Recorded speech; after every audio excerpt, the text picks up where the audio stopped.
நம்ம எல்லாரும் சீரியஸா பேச வேண்டிய விஷயத்தை வந்து ஈஸியா கடந்து போயிடுறோம். ஈஸியா கடந்து போக வேண்டிய விஷயத்தை வந்து ரொம்ப சீரியஸா டிஸ்கஸ் பண்ணிட்டு இருக்கோம். விஜய் த்ரிஷா அவங்க ரெண்டு பேரோட அந்த சர்ச்சை தான் இப்ப சோசியல் மீடியால எல்லாராலையுமே வந்து பரபரப்பா பேசப்பட்டுக்கிட்டு இருக்கு. இந்த ஒரு இஷ்யூவால இன்னைக்கு எத்தனை சம்பவங்களை வந்து நம்ம திமுக நம்ம கிட்ட இருந்து மறைச்சிருக்காங்க தெரியுமா?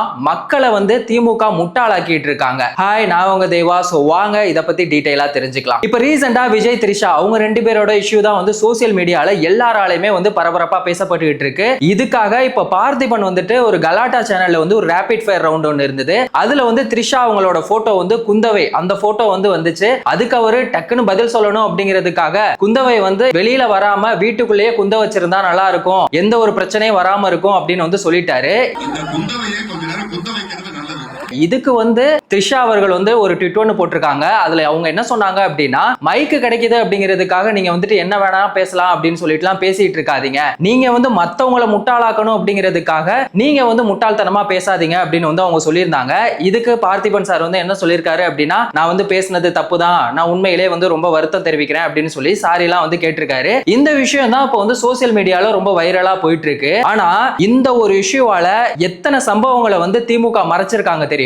ஃபர்ஸ்ட் நம்ம இந்த லாக்அப் டெத்ல இருந்து ஆரம்பிக்கலாம். அஜித் கொலை வழக்கு உங்க எல்லாருக்குமே தெரியும். இப்ப அதை தொடர்ந்து மானாமதுரையில ஆகாஷ் கொலை வழக்கு தான் வந்து எல்லாராலையுமே பேசப்படணும். ஆனா யாருமே பேசப்படாத ஒரு விஷயமா இருக்கு. இது தமிழ்நாட்டுல நடக்கிற 37வது லாக்அப் டெத் கேஸ். ஆனா இத பத்தி யாருமே சீரியஸா வந்து பேசல. இது என்ன இஷ்யூ அப்படின்னா, மானாமதுரையில ரெண்டு பேர் வந்து இந்த ஜாதி கலவரம், மேல் ஜாதி கீழ் ஜாதி, இந்த ஒரு பிரச்சனையால என்ன ஆயிருக்கு அப்படின்னா, ரெண்டு பேர் வந்து அருவாளால வெட்டிட்டாங்க அப்படின்னு சொல்லிட்டு அவங்களோட பேர் வந்து ஆகாஷ் குணா. அவங்க ரெண்டு பேரையும் வந்து போலீஸ் இப்ப வந்து கைது பண்ணிருக்காங்க. அதுல ஆகாஷ் வந்து தப்பிச்சு ஓடும் போது அவரோட கால் முறிவு ஏற்பட்டு அவரை வந்து மருத்துவமனையில வந்து அட்மிட் பண்ணிருந்தாங்க. ஆனா இப்ப அவர் வந்து திடீர்னு இறந்து போயிட்டாரு. எப்படி இறந்து போனாரு? ட்ரீட்மெண்ட்ல இருந்த ஒருத்தர் வந்து எப்படி இறந்து போக முடியும்? கண்டிப்பா இவரை வந்து போலீஸ் தான் வந்து கொலை பண்ணிருக்காங்க அப்படின்னு சொல்லிட்டு அவங்களோட உறவினர்கள் வந்து இப்ப போராட்டம் நடத்திட்டு இருக்காங்க. எங்களுக்கான நீதி கிடைக்கணும், அது மட்டும் இல்லாம 5 லட்சம் அபராதமும் வேணும் அப்படின்னு சொல்லிட்டு அவங்க குடும்பத்தினர் வந்து போராட்டம் நடத்திட்டு இருக்காங்க.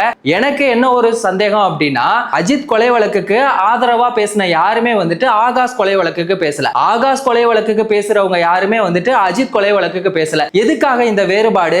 ஏன்னா இது எல்லாத்துக்கும் காரணமா இருக்குது என்ன அப்படின்னு பாத்தீங்கன்னா, சாதி. நீ வந்து ஏன் சாதியா, நான் வந்து உன்னை சப்போர்ட் பண்ணுவேன், நீ வந்து என் ஜாதி இல்லையா, நான் எதுக்கு உன்னை சப்போர்ட் பண்ணணும் அப்படிங்கிற இந்த சாதிங்கிற ஒரு விஷயத்தை வச்சுட்டு இவங்க எவ்வளவு கேவலமான ஒரு விஷயங்களை பண்ணிட்டு இருக்காங்க தெரியுமா? ஆனா இத பத்தி திமுகல இருக்க யாருமே வந்து பேசல. இந்த ஒரு இஷ்யூ மட்டும் இல்ல, எந்த ஒரு பிரச்சனையை பத்தியுமே பேச மாட்டாங்க. திமுக பண்ண சாதனைகளை மட்டுமே புகழ்ந்து பேசுறதுக்கு தான் ஏகப்பட்ட வாடக வாய்கள் இருக்கே தவிர இவ்வளவு பெரிய விஷயம் நடந்து இருக்கு. ஆனா இத பத்தி யாருமே பேசல. நீங்க வந்து கேட்கலாம், அந்த அளவுக்கு அவர் என்ன சுதந்திரத்துக்காக போராட்டின தியாகியா? அவனே வந்துட்டு ரெண்டு பேரை வெட்டிட்டான், அவனை வந்து போலீஸ் கொலை பண்ணிட்டாங்க அப்படின்னு சொல்றாங்க. இதுக்கு வந்து நீ முட்டு கொடுத்துட்டு இருக்க அப்படின்னு சொல்லி நீங்க கேட்கலாம். ஆக்சுவலி அவர் வந்து தப்பு பண்ணாரா இல்லையாங்கிறது தெரியல. ஒருவேளை அவன் வந்து அந்த கொலையை பண்ணியிருந்தாலும் போலீஸ் கஸ்டடியில இருக்க ஒருத்தவங்களை வந்துட்டு போலீஸே இந்த மாதிரி பண்றது எந்த விதத்துல நியாயம்? நாளைக்கு ஒரு அப்பாவிக்கும் இந்த நிலைமை வந்துச்சுன்னா அப்போ இதே நிலைமை தானே அவருக்கும் ஏற்படும். அப்ப இது வந்து எந்த விதத்துல நியாயமாகும் அப்படின்னு சத்தியமா எனக்கு தெரியல. இன்னொரு விஷயம் என்ன ஆச்சு அப்படின்னு பாத்தீங்கன்னா, நாமக்கல்ல வெளியில தெருவுல விளையாடிட்டு இருந்த 7 வயசு சிறுமிய அந்த பகுதியை சேர்ந்த கட்டட வேலை பார்க்கிற ஒருத்தன் வந்து பாலியல் வன்கொடுமை பண்ணியிருக்கான். இத பத்தியுமே யாருமே வந்து பேசல. இன்னைக்கு திமுகவோட ஆட்சியில பெண்களுக்கு வந்து பாதுகாப்பு வந்து பயங்கரமா இருக்கு அப்படின்னு சொல்றாங்க. ஆனா குழந்தைகளுக்கே வந்து பாதுகாப்பு இல்லாத ஒரு நிலைமையில தான் இருக்கும். போலீஸ் வந்து இந்த கேஸை விசாரிக்க சொன்னா அவங்க என்ன சொல்லி கேக்குறாங்கன்னா, அந்த பாதிக்கப்பட்ட குழந்தைன்னு சொல்றீங்களே, அந்த குழந்தை எங்கன்னு கேக்குறாங்க. தப்பு செஞ்சவனை வந்து தண்டிக்க சொன்னா குழந்தை எங்கன்னு சொல்லிட்டு உருட்டிட்டு இருக்காங்க. இந்த மாதிரி தான் வந்து ஏகப்பட்ட விஷயங்கள் இருக்கு. இன்னொரு பக்கம் என்னாச்சு அப்படின்னா, சென்னை பல்லாவரத்துல திரிசூலத்துல வீட்டுல தூங்கிட்டு இருந்த 2 பேரை வந்து கஞ்சா போட்டுட்டு வந்த 2 பேர் வந்து வெட்டி கொலை பண்ணிருக்காங்க. இந்த விஷயத்தை பத்தியுமே யாருமே பேசல. இந்த விஷயம் இல்ல, தமிழ்நாட்டுல நடக்கிற எந்த ஒரு சம்பவங்களை பத்தியுமே யாருமே பேச மாட்டாங்க. இவங்க வந்து கஞ்சாவெல்லாம் ஒழிச்சிட்டு அப்படின்னு சொல்லி சொல்றாங்க. ஆனா கஞ்சாவை போட்டுட்டு ஏகப்பட்ட பேர் வந்து கொலை பண்ணிட்டே இருக்காங்களே, அப்ப இதெல்லாம் வந்து அவங்க கண்ணுக்கு தெரியுதா இல்லையா? இல்ல நம்ம தான் வேற உலகத்துல இருக்கமா, இல்ல அவங்க வேற உலகத்துல இருக்காங்களா அப்படிங்கிறது சத்தியமா தெரியல.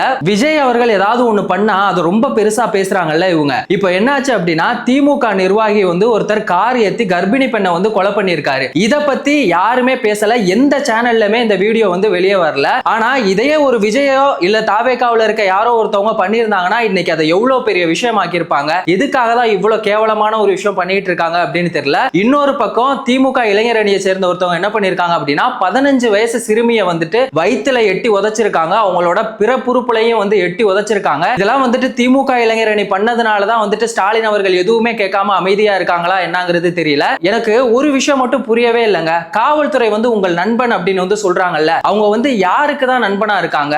மக்களுக்கா நண்பனா இருக்காங்க? திமுக வந்து ஏதாவது தப்பு செஞ்சாங்கன்னா அவங்களுக்கு வந்துட்டு காவல்துறை சப்போர்ட்டா இருக்காங்க. காவல்துறை வந்து ஏதாவது தப்பு பண்ணாங்கன்னா அவங்களுக்கு திமுக வந்து சப்போர்ட் பண்றாங்க. இவங்களுக்குள்ள வந்து நல்ல ஒரு டீலிங் தான் இருக்கு. ஆனா இவங்களுக்கு இடையில பாதிக்கப்படுறது யாரு? மக்கள் மட்டும்தான். ஆனா மக்கள் வந்து இப்ப என்ன பண்ணுவாங்க தெரியுங்களா? இந்த கேடுகட்ட ஆட்சி ஒழியணும் அப்படின்லாம் வந்து சொல்லுவாங்க. ஆனா அதை வந்து செய்யவே மாட்டாங்க. எல்லாத்தையும் பேசிட்டு கடைசியில போயிட்டு திமுகவுக்கு தான் ஓட்டு போடுவாங்க. திரும்ப வந்துட்டு இந்த மாதிரி ஆட்சி ரொம்ப கேவலமா இருக்கு அப்படின்னு சொல்லிட்டு புலம்புறது. இதுதான் வந்து காலங்காலமா நடந்துகிட்டே இருக்கு. ஃபைனலா ஒரு விஷயம், நான் வந்து பரம்பரையா திமுகவுக்கு தான் ஓட்டு போட்டுக்கிட்டு இருக்கேன், நான் பரம்பரையா அதிமுகவுக்கு தான் ஓட்டு போட்டுக்கிட்டு இருக்கேன், அதனால என்னால வந்து மாற முடியாது அப்படின்னு சொல்றாங்கல்ல, அந்த மாதிரி தான் யாரோ ஒருத்தவங்க உருவாக்குன சாதி அப்படிங்கிற ஒரு விஷயத்தை வச்சுட்டு அந்த சாதி வெறியால இன்னைக்கு எத்தனையோ உயிர்கள் வந்து பறி போயிட்டு இருக்கு. ஒரு பக்கம் ஆணவ படுகொலை நடந்துகிட்டு இருக்கு, இன்னொரு பக்கம் சாதி வெறியால அருவாளால வெட்டிக்கிட்டு சாகுறாங்க. இது எல்லாமே மாறணும் அப்படின்னா மாற்றம் வரணும். ஆனா அந்த மாற்றத்தை உருவாக்குற அளவுக்கு யாராவது ஒருத்தவங்க வருவாங்க அப்படின்னு தான் எல்லாருமே எதிர்பார்த்துக்கிட்டு இருக்கோம். ஆனா அந்த அளவுக்கு யாருமே இங்க அரசியல் புரிதலோட யாருமே இல்ல. சோ இந்த 2026 சட்டமன்ற தேர்தலையாவது அந்த ஒரு மாற்றம் வருமா அப்படிங்கிறத பொறுத்திருந்து பார்ப்போம். இந்த திமுகவோட கேடுகட்ட ஆட்சி ஒழியணுமா? தமிழகத்துல சட்ட ஒழுங்கு என்ன நிலைமையில இருக்கு அப்படிங்கிறத மறக்காம கமெண்ட் செக்ஷன்ல சொல்லுங்க. வேறொரு வீடியோல வேறொரு கண்டென்ட்ல நம்ம திரும்பவும் சந்திக்கலாம்.